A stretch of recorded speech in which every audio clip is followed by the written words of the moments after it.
Halo guys, perkenalkan, nama saya Raffi Nur Satrio, NIM 009, dari kelas Pendidikan Ekonomi 17A. Hai, perkenalkan, nama aku Nur Lailatul Mufidah, NIM 043 dari PE 2017A. Oh. Halo, perkenalkan, nama saya Samudra Wiryantama, NIM 059 dari Pendidikan Ekonomi 2017A. Perkenalkan, nama saya Alfia Herna Tertia, NIM 075 dari Pendidikan Ekonomi 17A. Halo teman-teman, perkenalkan nama saya Aziatul Rohmatul Nisa, NIM 083 dari kelas Pendidikan Ekonomi 2017A. Halo teman-teman, perkenalkan nama saya Farida Ainun Nikmah, NIM 025 dari kelas Pendidikan Ekonomi 2017A. Hai, saya Vivi Andini Destiana, NIM 001, kelas Pendidikan Ekonomi 2017A.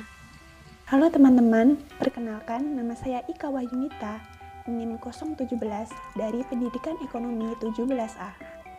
Halo teman-teman, perkenalkan nama saya Siti Nurrahmawati, NIM 067 dari Pendidikan Ekonomi 17A. Perkenalkan, namaku Fitria Dwi Febriana, NIM 051 dari Pendidikan Ekonomi 2017A. Halo teman-teman, perkenalkan nama saya Ratna Rahayu Ningsih, NIM 035 dari Pendidikan Ekonomi 17A. Baik, sekarang kami dari kelompok 1 akan membahas materi tentang geografi industri dalam perekonomian di Indonesia. Ayo, kita belajar bersama. Sebelum memasuki inti dari materi, terlebih dahulu kita akan membahas tentang latar belakang dari geografi industri. Geografi merupakan ilmu pengetahuan yang mempelajari tentang persamaan dan perbedaan fenomena di geosfer atau muka bumi dengan sudut pandang dan kewilayahan dalam sebuah konteks keruangan atau space.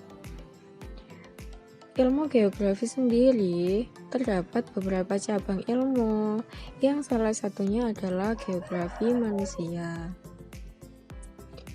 Ilmu pengetahuan geografi manusia menjelaskan sesuatu yang berhubungan langsung dengan masyarakat yang tinggal di permukaan bumi serta pengaruhnya terhadap lingkungan yang ada di sekitarnya. Kemudian, geografi manusia juga mempelajari tentang manusia dalam ruang yang di dalamnya termasuk jumlah penduduk, penyebaran penduduk, dinamika penduduk, aktivitas ekonomi, politik, sosial, dan budayanya. Setelah itu, geografi manusia terbagi lagi menjadi beberapa cabang ilmu, yang salah satunya adalah geografi ekonomi. Dalam hal ini, geografi ekonomi akan membahas tentang bagaimana usaha manusia dalam mengeksploitasi sumber daya alam untuk dapat menghasilkan barang dagangan, kemudian pola lokasi, serta persebaran dari suatu kegiatan industri. Sekarang kita lanjutkan membahas tentang teori dari geografi industri. Yang selanjutnya kita akan membahas tentang geografi industri. Geografi industri merupakan dua aspek berbeda yang diintegrasi menjadi satu karena memiliki keterkaitan satu sama lain. Geografi industri merupakan gabungan dari dua aspek, yaitu geografi dan industri. Geografi merupakan disiplin ilmu yang mempelajari tentang segala fenomena yang ada di permukaan bumi, serta perbedaan dan persamaan gejala permukaan bumi melalui berbagai pendekatan. Sedangkan industri merupakan kegiatan ekonomi yang dilakukan dengan mengubah bahan-bahan mentah menjadi bahan jadi, sehingga suatu barang tersebut bermanfaat dan memiliki nilai jual yang tinggi. Dari pengertian tersebut, dapat disimpulkan bahwa geografi industri merupakan suatu kegiatan perekonomian yang dilakukan dengan mengolah bahan baku menjadi barang jadi, sehingga suatu barang memiliki manfaat dan nilai ekonomis serta nilai jual yang tinggi dengan memperhatikan beberapa pendekatan, diantaranya pendekatan ekologi, pendekatan wilayah, dan pendekatan keuangan. Dalam geografi industri sendiri, terdapat dua hal yang sangat berkaitan, yaitu alam dan manusia. Adanya sumber daya alam tersebut juga dapat mendukung pertumbuhan maupun perkembangan suatu industri atau dapat dikatakan sebagai faktor yang mempengaruhi keberlangsungan suatu industri. Oleh karena itu, perkembangan industri yang terjadi akan berdampak pada pertumbuhan ekonomi daerah di Indonesia. Pertumbuhan ekonomi tersebut dipengaruhi oleh keberadaan aglomerasi dalam perekonomian. Aglomerasi perekonomian merupakan konsentrasi spasial dari aktivitas ekonomi di kawasan perkotaan karena adanya penghematan akibat lokasi yang berdekatan. Selain itu, perkembangan industri juga ditentukan oleh lokasi dari industri tersebut. Hal tersebut sesuai dengan teori yang dikemukakan oleh Alfred Weber, yaitu Theory of Industrial Location atau teori lokasi industri.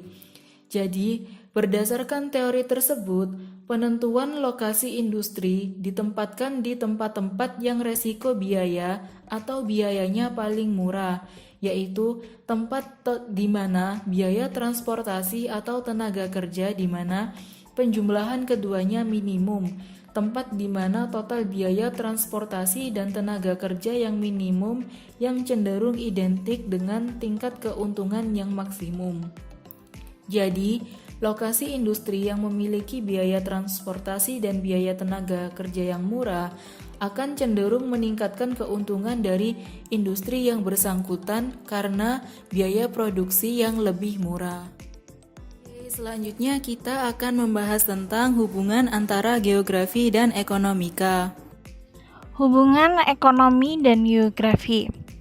Ilmu ekonomi merupakan ilmu yang cenderung mengabaikan dimensi ruang. Hal ini dapat dilihat dari analisis ekonomi yang lebih menjawab pada pertanyaan what, how, dan for whom to produce. Sedangkan geografi merupakan ilmu yang cenderung membahas konsep spasial atau ruang yang dapat menjawab pertanyaan where dan why to produce.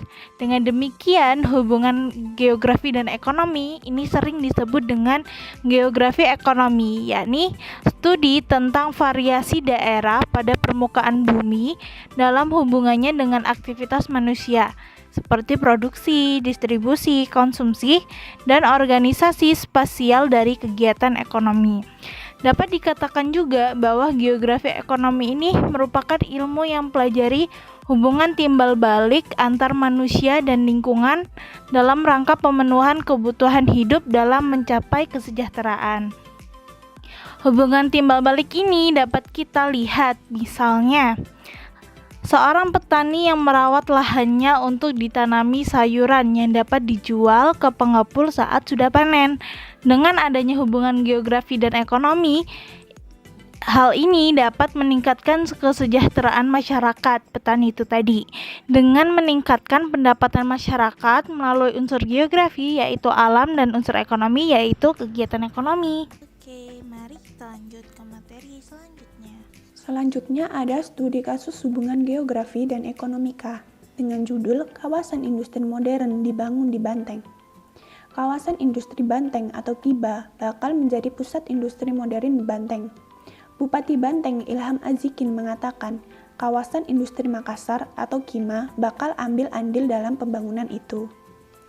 Ia mengatakan saham sebesar 49% bisa ditawarkan kepada investor. Ini merupakan bentuk percepatan pada sektor perekonomian bagi masyarakat Banteng.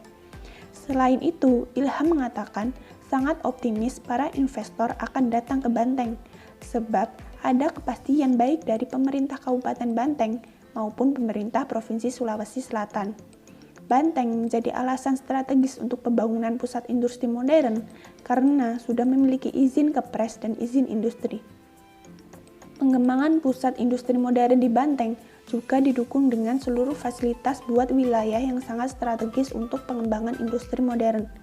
Dalam sejarahnya, kawasan Banteng diketahui sebagai pusat pemerintah, pusat pertanian, pusat perikanan, dan pusat perdagangan di zaman dahulu. Kejayaan itu akan dikembalikan melalui pengembangan pusat industri yang dinamakan Kiba. Nah, dari studi kasus tersebut, selanjutnya mari kita bahas bersama-sama. Baik teman-teman, selanjutnya saya akan menyampaikan pembahasan studi kasus hubungan geografi dan ekonomika. Upaya yang dilakukan oleh pemerintah untuk pemerataan pembangunan dan pendapatan masyarakatnya, yaitu dengan dibangunnya kawasan industri baru di luar Pulau Jawa. Satu di antaranya berada di Kabupaten Bantaeng, Provinsi Sulawesi Selatan. Jika dilihat dari topografinya, Kabupaten Bantaeng terdiri dari daerah pantai yang memanjang di bagian barat hingga ke timur sepanjang 215 km dan sangat potensial untuk perkembangan perikanan. Sedangkan di bagian utara adalah daerah dataran tinggi dan di bagian selatan membujur hingga ke timur terdapat daerah dataran rendah meliputi persawahan dan perkebunan. Topografi yang dimiliki Kabupaten Bantaeng sangat mendukung kemajuan perekonomian daerah.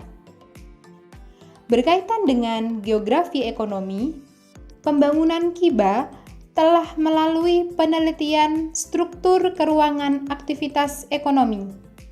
Melihat aspek pertanian di Kabupaten Bantaeng memiliki komoditas utama kentang yang menjadi unggulannya. Dibangunnya Kiba akan lebih mudah mendistribusikan hasil pertanian masyarakat Kabupaten Bantaeng karena sudah ada distributor besar di dalam daerah. Sehingga kualitas akan pertanian akan tetap terjaga hingga sampai ke tangan konsumen. Tidak hanya itu, sektor perikanan Bantaeng akan semakin maju karena hasil perikanan tidak hanya dijual begitu saja, namun akan diolah lebih lanjut untuk meningkatkan nilai jualnya. Pada sektor perdagangan, tentu akan lebih efektif. Pembangunan kawasan industri meminimalkan jarak perdagangan. Jumlah barang dan jasa yang diperjualbelikan akan mengalami peningkatan volume serta berdampak pada peningkatan pendapatan masyarakat. Kemudian dari segi transportasi dan infrastruktur akan lebih baik kualitasnya. Transportasi dan infrastruktur yang lebih berkualitas akan menunjang semua kegiatan perekonomian Kabupaten Bantaeng. Mobilitas barang dan jasa akan lebih cepat yang akan membawa pada percepatan perekonomian di Kabupaten Bantaeng. Pembangunan Kiba tidak hanya berdampak pada masyarakat Bantaeng saja, namun juga masyarakat kabupaten atau kota yang berbatasan langsung dengan Kabupaten Bantaeng. Bahkan, hal ini juga akan membawa dampak positif bagi kestabilan perekonomian nasional dari sektor industri. Berikutnya, kita akan membahas materi selanjutnya. Konsentrasi spasial industri. Struktur industri merupakan cerminan dari struktur pasar suatu industri.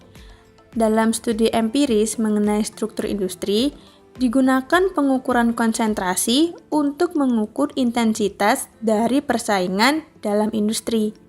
Konsentrasi industri ini menginformasikan ukuran relatif dari perusahaan-perusahaan yang ada pada pasar. Konsentrasi spasial merupakan pengelompokan dari aktivitas ekonomi secara parsial dalam suatu lokasi tertentu dan saling terkait. Konsentrasi spasial merupakan aspek yang ditekankan dari aktivitas ekonomi secara geografis dan sangat penting dalam penentuan lokasi industri. Menurut Krugman, dalam konsentrasi aktivitas ekonomi secara spasial terdapat 3 hal, yaitu interaksi antara skala ekonomi, biaya transportasi, dan permintaan. Menurut Weber, ada 3 faktor yang menjadi alasan perusahaan pada industri dalam menentukan lokasi, yaitu perbedaan biaya transportasi, perbedaan biaya upah, dan keuntungan dari konsentrasi industri secara spasial. Baiklah, selanjutnya kita akan membahas tentang perhitungan konsentrasi spasial industri. Salah satu pendekatan yang paling sering digunakan dalam menganalisis konsentrasi spasial adalah LQ tenaga kerja atau disebut juga koefisien Hoover-Balassa. Cara menghitungnya yaitu dengan rumus LQ daerah I dibandingkan daerah lain sama dengan S daerah I per X daerah I, dengan LQ melambangkan location quotient dari daerah tersebut, S menandakan share tenaga kerja industri manufaktur subsektor I pada wilayah tersebut, dan per X menandakan share tenaga kerja industri manufaktur subsektor I pada seluruh wilayah kota. Sedangkan pendekatan yang dimukakan oleh Ellison dan Glaser ditujukan untuk mengisolasi efek dari konsentrasi spasial. Nah, bagaimana perhitungan tadi teman-teman? Pasti sangat mudah.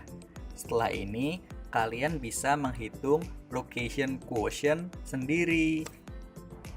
Baiklah, selanjutnya kita akan memasuki studi kasus. Nah, studi kasus konsentrasi spasial industri kali ini kita akan membahas mengenai analisis spesialisasi dan konsentrasi spasial industri kecil dan menengah di wilayah Jawa Timur. Strategi pembangunan di Indonesia adalah untuk mewujudkan tujuan bangsa, yaitu mencapai masyarakat yang adil, makmur, dan sejahtera. Kontribusi paling besar dalam PDRB Provinsi Jawa Timur adalah pada industri manufaktur. Sektor industri manufaktur dianggap sebagai sektor pemimpin atau the leading sector yang mendorong perkembangan sektor lainnya seperti sektor jasa dan juga pertanian. Perkembangan sektor industri di Jawa Timur terus mengalami peningkatan. Peningkatan signifikan terjadi pada industri kecil. Jumlah industri kecil yang awalnya berjumlah 726.357 pada tahun 2011 naik menjadi 762.387 di tahun 2013. Industri sedang juga mengalami peningkatan yang signifikan. Jumlahnya bertambah 2 kali lipat dari 15.556 pada tahun 2011 menjadi 32.126 pada tahun 2013. Sedangkan industri besar kurang mengalami perubahan yang sangat berarti, hanya mengalami pertumbuhan sekitar 11% pada tahun 2012 dan 6,13% pada tahun 2013. Secara umum, komposisi industri di Jawa Timur 26% merupakan industri pengelolaan makanan, 9% industri pengelolaan tembakau, dan 8% merupakan industri tekstil. Pada tahun 2000, pemerintah Indonesia telah memperhatikan pada perspektif dan pendekatan klaster dalam kebijakan nasional dan juga regional. Beberapa alasan memilih pendekatan klaster menurut Forum Pengembangan Ekonomi dan Sumber Daya atau FPESD Jawa Timur adalah yang pertama, sebagai pengembangan IKM secara mengelompok yang akan mempermudah kebijakan dan pengalokasian sumber daya. Yang kedua, yaitu berprinsip pada penguatan sumber daya lokal, potensi dari sumber daya manusia, mobilisasi stakeholder lokal, kerjasama, dan kebersamaan sesuai dengan visi dan misi pemerintahan Provinsi Jawa Timur. Dari berbagai sektor yang ada di Jawa Timur, sebuah penelitian mencoba mengamati konsentrasi industri kecil dan menengah di Jawa Timur pada tahun 2013.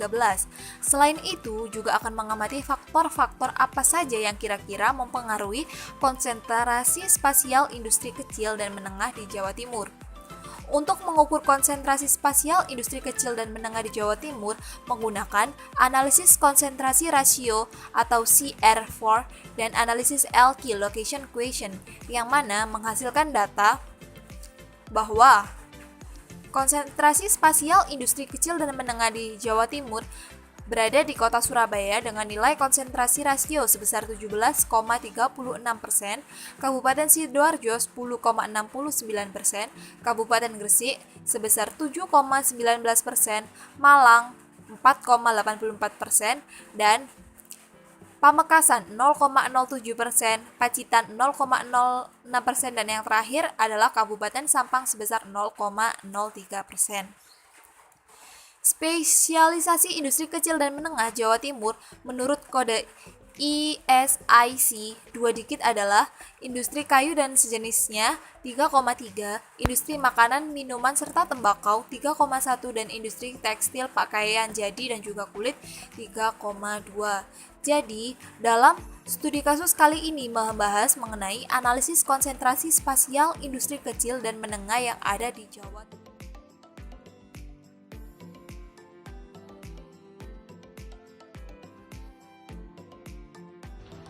Pembahasan studi kasus konsentrasi spasial industri.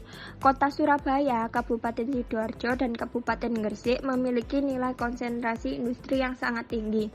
Dalam fenomena ini, kebanyakan industri kecil dan menengah di Jawa Timur terkonsentrasi pada daerah industri Gerbang Kertasusila. Kota Surabaya sebagai daerah pusat atau daerah sentral, sedangkan Kabupaten Gresik dan Sidoarjo sebagai hinterlandnya. Surabaya memiliki dukungan berupa pelabuhan laut, bandara, jalan raya, serta sarana informasi dan telekomunikasi. Kota Surabaya sebagai daerah yang memiliki jumlah penduduk terbesar diikuti oleh 2 kabupaten, yaitu Kabupaten Gresik dan Kabupaten Sidoarjo. Jumlah penduduk yang besar merupakan pangsa dari pasar bagi perusahaan. Oleh karena itu, banyak industri kecil dan menengah terkonsentrasi pada daerah tersebut. Pemilihan lokasi industri banyak ditentukan oleh biaya angkut output, produksi, dan tingkat sesama produsen pasar. Industri kecil dan menengah merupakan efek adanya penanaman modal dari industri besar, sehingga lokasi industri kecil dan menengah didukung adanya keberadaan industri besar. Spesialisasi industri kecil dan menengah yang ada di Jawa Timur adalah sektor industri kayu, industri makanan, minuman, tembakau, dan industri pakaian tekstil.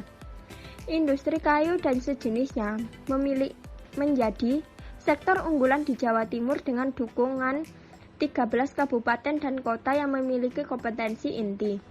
Konsentrasi industri di Jawa Timur ditentukan oleh produktivitas. Apabila produktivitas meningkat, maka konsentrasi industri juga mengalami peningkatan. Sebab produktivitas yang tinggi akan menggambarkan bahwa lokasi-lokasi industri tersebut berada pada tempat yang tepat.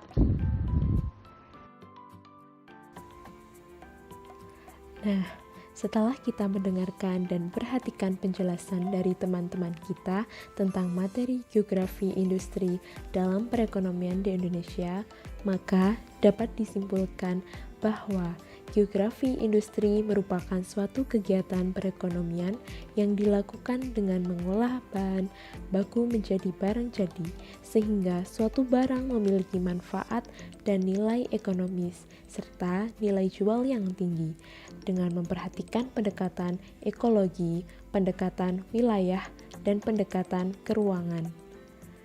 Dalam geografi industri, terdapat 2 hal yang sangat berkaitan, yaitu alam dan manusia.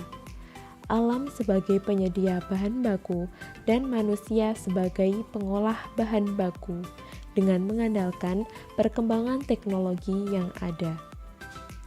Hubungan timbal balik antara geografi dan ilmu ekonomi dalam interaksi antara manusia dengan alam maupun manusia dengan manusia berjalan dengan baik di kehidupan sehari-hari.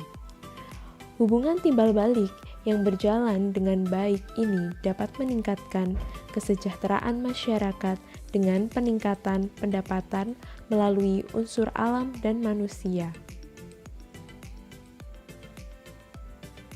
Konsentrasi spasial merupakan pengelompokan dari aktivitas ekonomi secara parsial dalam suatu lokasi tertentu dan saling terkait. Terdapat 3 hal yang terkait dalam konsentrasi aktivitas ekonomi secara spasial, yaitu interaksi antara skala ekonomi, biaya transportasi, dan permintaan. Sebuah perusahaan dapat menentukan lokasi industrinya dengan memperhatikan 3 faktor, yaitu perbedaan biaya transportasi, perbedaan biaya upah, dan keuntungan dari konsentrasi industri secara spasial. Dalam analisis konsentrasi spasial, pendekatan yang sering digunakan adalah LQ atau Location Quotient tenaga kerja yang menyatakan bahwa spesialisasi dalam industri terjadi apabila share industri pada suatu wilayah lebih besar daripada share industri pada wilayah agregat. Nah, sekian sekilas rangkuman materi tentang geografi industri dalam perekonomian di Indonesia dari kami, kelompok 1. See you next time.